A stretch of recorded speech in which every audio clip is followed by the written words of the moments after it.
understand from you that why did you pick this particular topic, which is atomic habits? What is atomic habits, and why did you go ahead and choose this topic? Hello to everyone. I'm Sarfraz, the life coach. Do this workshop. I'm super excited. I keep conducting this, and the reason behind this topic is basically I want to explore that why people have to understand the small habits, which I call them the micro habits, dramatically enhance the human performance. Now, what happens is a lot of people, like students today, the foundation stages of the education that can lead to the bigger opportunity, they don't take it seriously, and the growth of productivity is messed up.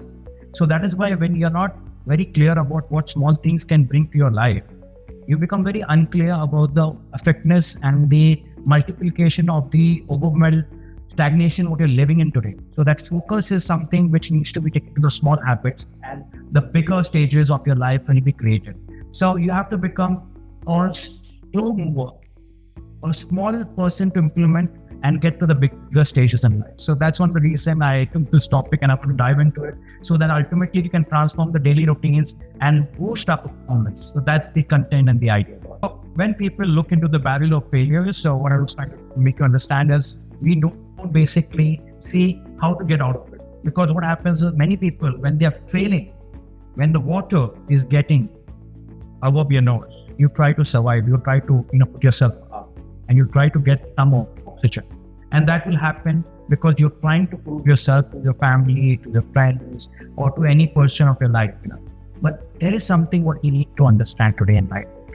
We only do things, we eyed by people, by our parents, or we have to show them what we have to do. And suddenly when we get out of that survival mechanics, we go back to failure, because once we are above the water, we are breathing, and suddenly you see we roll back again underwater. And what happens is we are doing the same repeat cycle in our life, and we're not understanding that this failure is something which is always going to be a part of the life, whether you like it, whether you don't like it, right? So this is the opportunity, and this is a beautiful gift which opened doors, and this is what the possibility is. So I was super excited when I started with my business opportunity in India. When I was given the opportunity, even I had this mindset of not making up anything in life. But slowly over the period of few years, I was featured in the New York Weekly. So if you see my next slide, I was very fortunate that the organization where I was working, when I was featured in India, I got this opportunity to create a foundation of founder members who were interested in changing their life. So the only question I always ask people is, what is it that you want to do this for? What is it that you want to get this thing going for you? What is the requirement for you in your life if you would have this in your life? If today you get associated with me and you get associated with my business, or you want to do something with me, what is the reason behind it? Is it that you want to give your kid the best education, or you want to send your kid for international education, or you want to live a better life, you want to go for international trip? What do you want? What is the dream you have? So that connect has to be there. And that is the reason when I connect people with their true essence of ethical connectivity, that is where things start transforming. And that is what I've been doing. And that is why my work has been appreciated globally, because I try to just connect with the real connection. And that is where humans are honest about what they want to do. And when they know exactly what they want to do, they will do it like the way I'm doing it today. And that is what is being done by everyone in my team. Today I have a team size of 3,000 people who are like-minded people who are creating a legacy and are creating a leverage, and also help other people to create that mindset. So if you look at the other side, I was trying to give you the mechanics of the understanding of the survival of the fittest in this mindset. So if you see, the mindset is very important. And if you think the mindset plays a very important role, if you want to do anything in life, yes, the answer is. Like look at Muhammad Ali, the greatest boxer of all time. You look at Sachin Tendulkar, okay, the world's greatest batsman. And if you go and look into their story, go and look into their medical history. If you go and look at what Sachin Tendulkar was told when he was a short guy, how people had a treating him as when you had Curtly Ambrose, you have the worst, deadliest bowler. And when you would see a person of his size and his stature, what they would think, like, would this person could ever become like the greatest Sachin Tendulkar? Would he really be climbing to the ladder? It all happens because even for Messi was having so much of other complications with his health. He couldn't run. He couldn't perform to his best of ability. He was not the best person on the field because he didn't have the 100% of his health when he was young. So every person who started with something of his life as a failure. They didn't have everything in their life. They must be having some kind of financial crisis or health crisis or some of the other crisis. But these people had a mindset that they think big. They thought that they always had one thought process that they want to be the biggest person in that career, in that sport. And that is where everything changes. If you and me want to change in anything in life, we have to think like those people. We have to think like those big mindset. And we have to do it slowly. We can't expect, take, like, for instance, a lot of people come and tell me, sir, how much time does it take for transformation? I said, like, how much time does it take to become a doctor? How much time does it take to become an engineer? Okay, so even that is a slow process. You're putting so much of 15 years or 20 years of education, and that is what comes back and pays you in big time in your careers for a long period of time. So everything requires patience. And that is what the atomic habits are. That is what the mindset is all about. So if you are an average person, okay, and you will always be thinking that I'm an average person, I'm happy with the average result, I'm okay with 50% of marks, I'm okay with what I'm getting. So that is what you're going to get it, because that's your mindset, you've accepted. If you say, I can't do this, obviously you can't do it, because your mind has accepted that. So this is what the psychology of your mindset is basically killing you out. So if you could change that mindset, and what I have learned is, if I thought, and I asked myself simple question is, why I think I am an average person?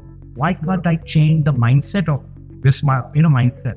How could I transform myself from an average to a top performer?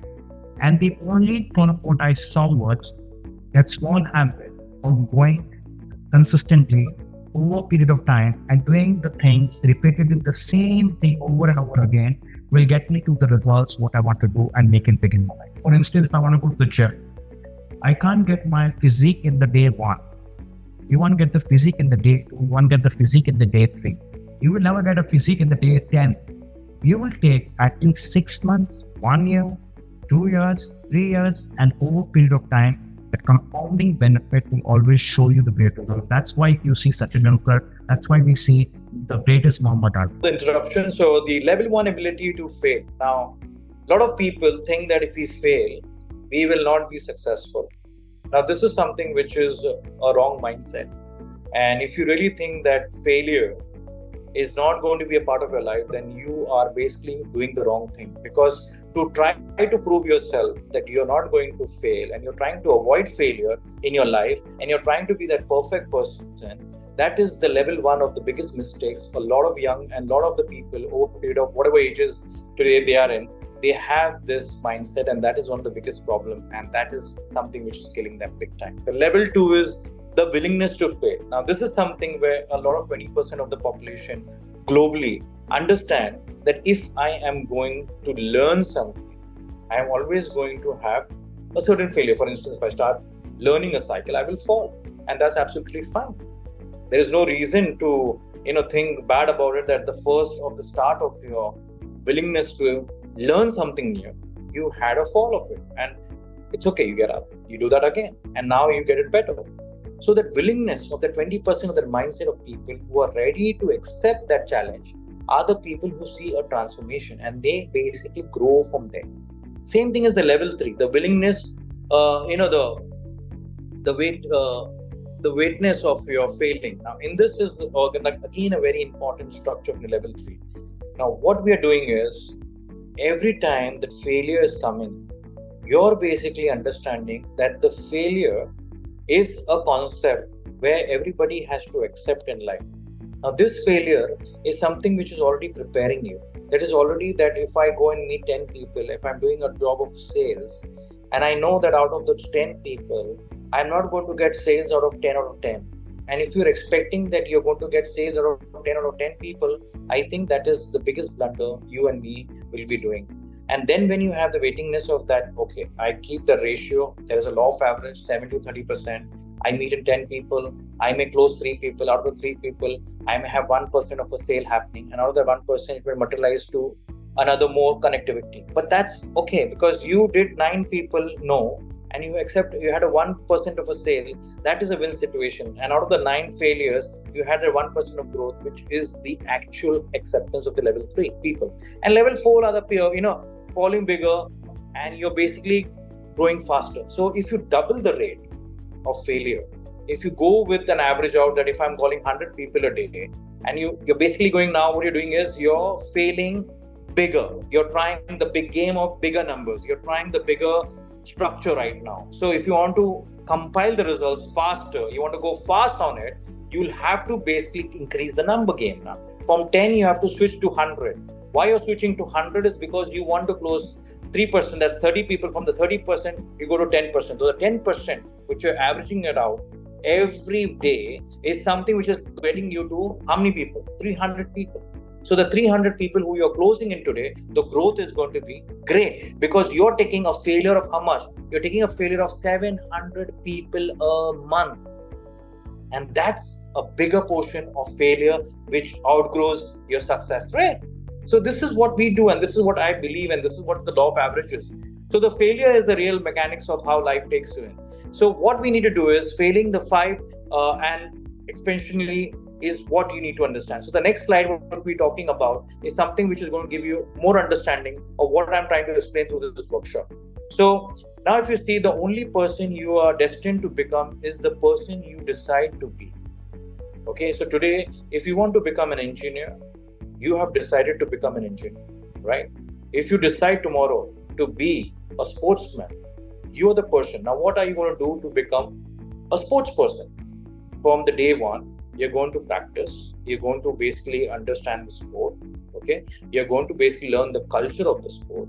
You're going to go with the best of coaching, and you're not going to expect the results which are going to be in 2 months or 3 months, but you're going to give over a period of 10 years and 12 years and 15 years to become that top sports person. Like if you look at the best runner, Usain Bolt, you can see in an Olympic, he just ran for 2 minutes, and out of the 2 minutes, he became the most fastest runner in the world. And that gave him the popularity, but no one sees the kind of hard work that guy did. What is the kind of commitment he had? Out of what conditions he overgrown, and he came to that level of his commitment. So this is what it is. We have to focus what we want to become, because that is where you decide, and only you as a person can put yourself to that stage and to that level. So this is where the game changes up for you, and this is a brilliant start. And in the next slide, what I'm trying to explain you is a simple understanding on the mechanics of this is that we'll do tomorrow. This is a stupid mindset. A lot of people want to do things in life, but they do not understand one simple subject is why do it tomorrow when you have these words to successfully follow the principle of consistency, repeating the things again and again and again and again and get successful. Like for instance, if I want to be a cricket champion, what will I do? I go practice on the net.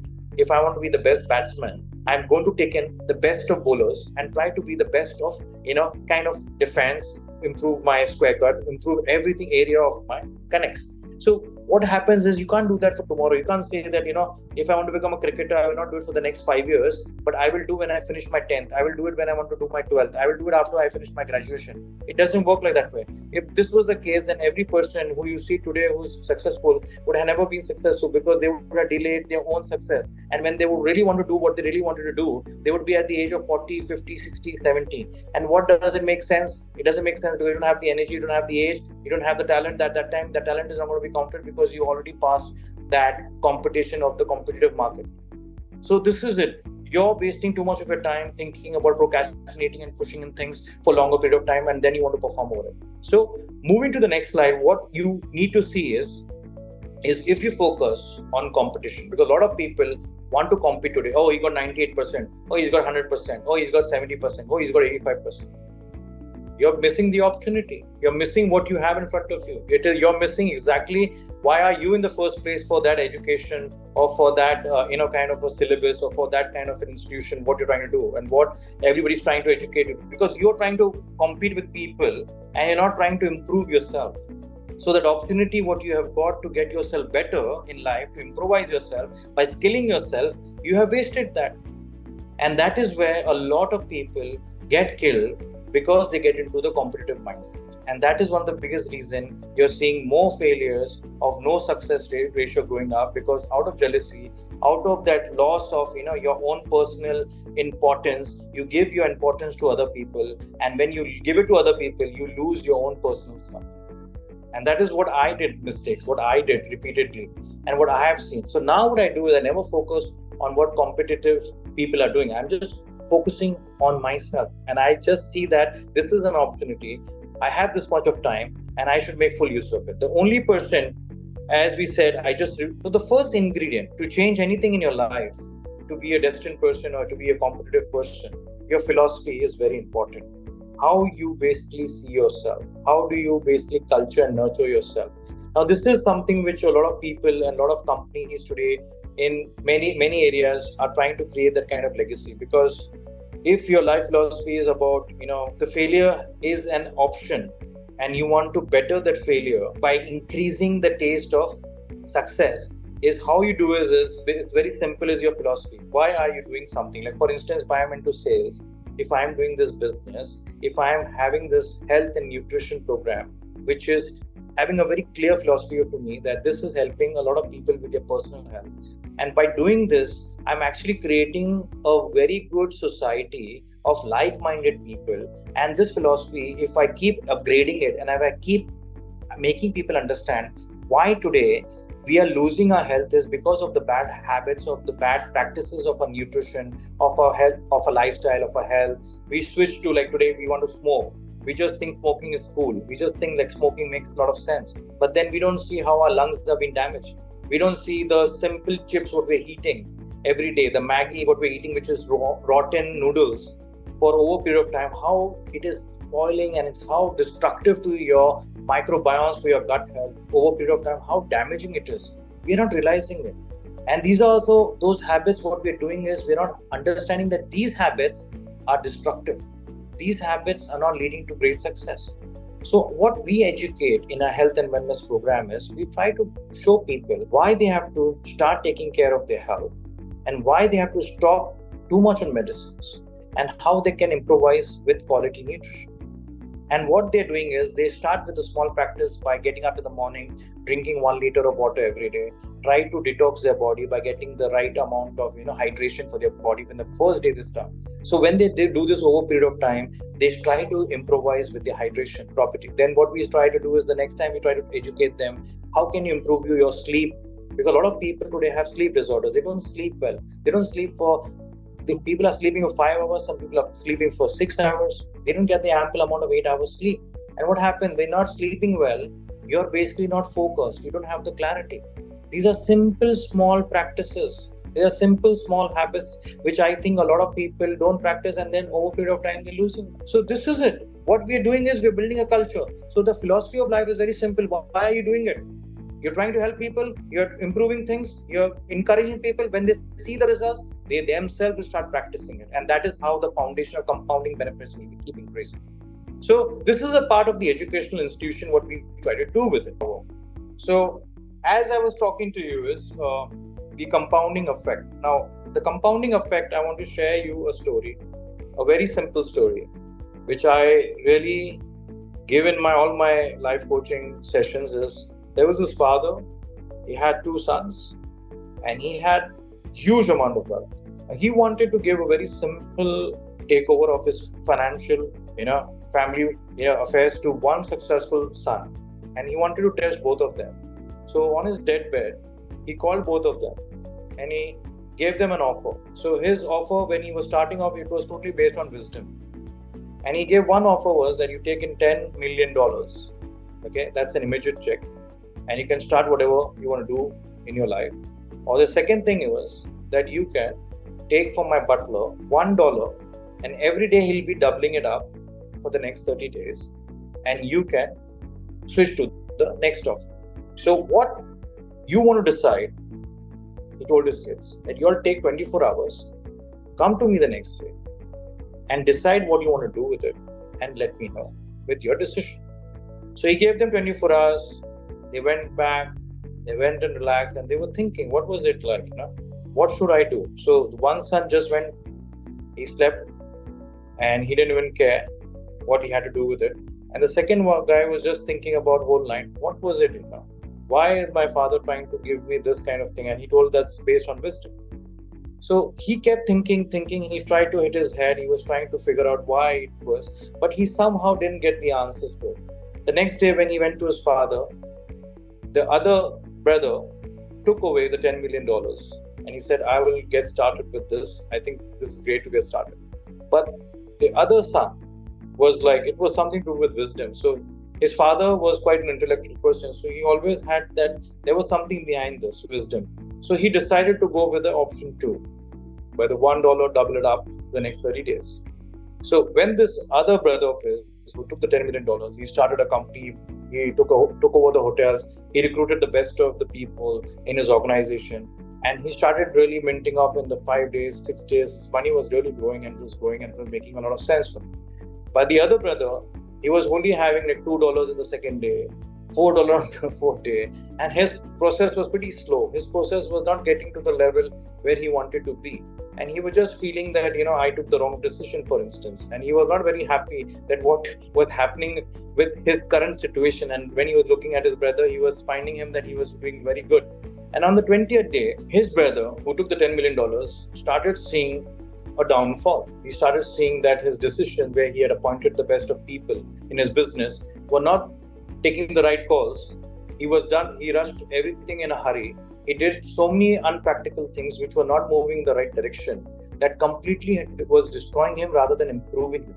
So that was something which was putting him into a pile of more and more loans, and he had to opt for better performance. He was getting into debts. Whereas the other brother was still not on the mark. On the 20th day, he was still not having ample amount, like he was just having around $10,000, and he was like, what the hell, what's happening? Slowly, the situation kept improving. And on the 20th day, the money was getting triple, and it came up to $15 million, guys.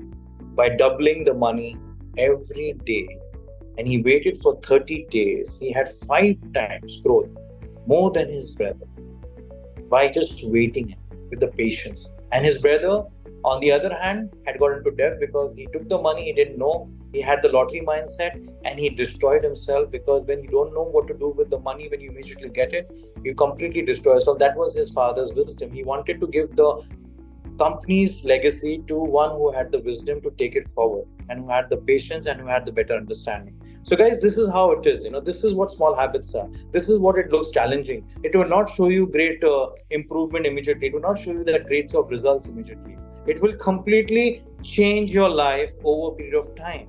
And that is what we try to educate, and we try to create the mindset all about. In the next slide, I want to give you an understanding about your philosophy can create your attitude. It can create your actions. It can create your results, and it can create your life.